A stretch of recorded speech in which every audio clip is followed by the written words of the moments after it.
Welcome back, Bree from Bree Beers and Associates here. So today, we're gonna get down to it. Paying taxes sucks, right? It's terrible.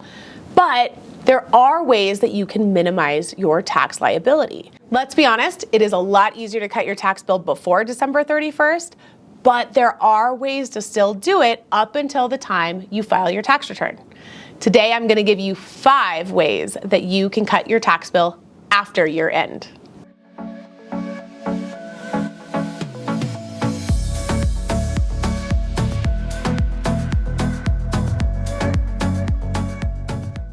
So tip number 1 is max out your HSA.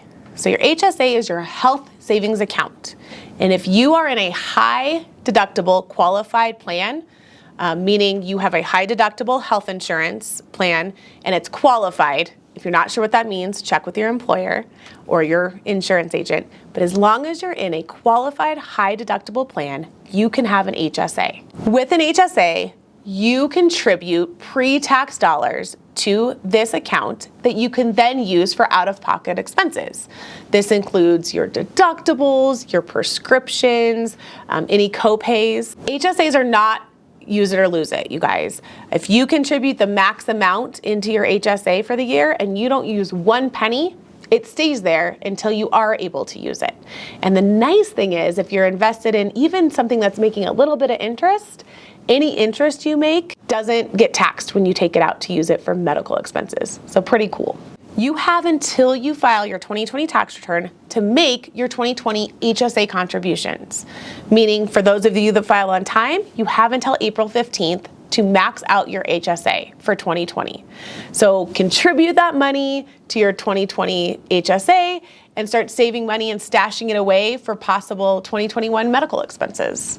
Tip number 2 is to max out your IRA contributions for 2020. Your IRA is your individual retirement account. These accounts can be traditional or Roth.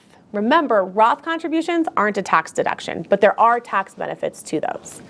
Your traditional IRA, though, becomes a deduction on your 2020 tax return, meaning it reduces your taxable income. There is an income threshold, however, so as long as you make less than $124,000 AGI, that's your adjusted gross income, you can contribute to your traditional IRA and get that tax deduction on your tax return. You have until, you guessed it, April 15th or when you file your tax return to make those IRA contributions. It is important to note that if you're above those income limits, you can still contribute to your IRAs so that you're contributing to your future, to your retirement. You just don't get the tax deduction for it. Tip 3 is for my business owners. If you're a business owner, you should be maxing out your SEP or your solo 401k. So if you are self-employed and you have no employees, then you absolutely should be contributing to either a SEP, a self-employed pension, or a solo 401k account. These are tax-deferred retirement accounts that, again, if you have no employees, are perfect for you. Keep in mind, if you do have employees, you can still qualify for the SEP IRA, but you gotta keep in mind that whatever you contribute to yours, percentage-wise, you also have to contribute to all your employees. So typically, SEP IRAs and solo 401ks are reserved for those business owners who don't have employees. Because your exact contribution amount for these 2 types of retirement accounts isn't calculated until your tax return is prepared, you have until you file your individual tax return to make these contributions. So tip number 5 is file on time. Whether you're ready to file your completed tax return or you just have to file an extension, make sure you file something by that April 15th deadline, you guys. The penalty for not filing anything by that April 15th deadline is 5% per month of your unpaid tax bill. Let's say you owe $1,000 in taxes and you don't file anything until September. You're gonna pay $50 in penalties and interest per month on that $1,000. That's $250 if you're filing 5 months late. And this penalty does max out at that 5 months or 25%. But you guys, that's a lot of money. So even if you're not ready to file your whole return by April 15th, file an extension. Filing that extension gets rid of that 5% penalty. Even if you aren't ready to file your full tax return by the April 15th deadline, file an extension. Filing an extension gets rid of that 5% failure to file penalty, which is the most dramatic and severe of all the penalties. Our fifth and final tip is if you have to file an extension, estimate how much you'll owe and pay as much as you can. If you're not quite ready to file your return on April 15th and you file an extension to avoid that 5% per month failure to file penalty we just talked about, estimating how much you'll owe and paying in as much as you can will help you avoid 2 other potential penalties. So first, estimating what you owe, all right? Even if you don't pay in 1 penny with your extension, if you estimate how much you think you're gonna owe, you're gonna avoid an understatement penalty.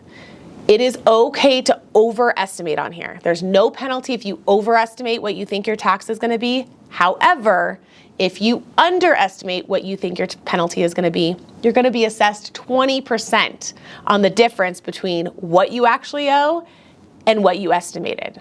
So we see a lot of times taxpayers fill out their extension and they put 0 as their estimated tax liability because that's how much they're paying in right now. Those are 2 different numbers, okay? If you think you're gonna owe, say, $10,000 when you do file your tax return, put that on the first line of estimating how much you're gonna owe. The second line says how much you're actually paying. That's 0, okay? Which says you anticipate owing $10,000 when you file your return. Okay, that difference between saying you estimate 0 versus saying you're gonna estimate $10,000 is 20% of $10,000. All right, so that's $2,000 in penalties that you're gonna owe by understating. So simply overestimating or at least accurately guessing how much you're gonna owe is going to save you those potential understatement penalties. So once you've estimated what you're gonna owe on your extension, the next thing is to pay as much as you possibly can. All right, even if it's a partial payment or if you're fortunate enough to be able to pay your full amount in, any amount that you're able to pay in with that extension is going to minimize your failure to pay penalties. Now, these are the easiest of them all. You know, we've said 5%, we've said 20%. The failure to pay is only 0.5% per month, meaning on that $1,000, if we file and we say we owe $1,000 and we don't pay a penny in until we file 5 months later, we're only gonna owe $25 in penalties as opposed to way more, okay? Keeping in mind though, you guys, that there is also interest on there, but the interest is also pretty minimal. So this is definitely the least painful of the penalties, but our philosophy is why pay any unnecessary money to the government that you don't need to, right? So if you have the money to pay it now, pay that bill now. If you guys have any questions about what we talked about today, go ahead and leave a comment below. And then I highly, highly suggest you head on over to our Facebook community, Money, Taxes, and Finance for Small Business, because these topics are what we talk about on a regular basis and have live trainings on every week. You can access that group by clicking the link in the description box. Thanks for watching. If you found this video helpful, please give it a thumbs up, subscribe, and while you're loving on me hard, go ahead and hit the notification bell so you never miss a future video.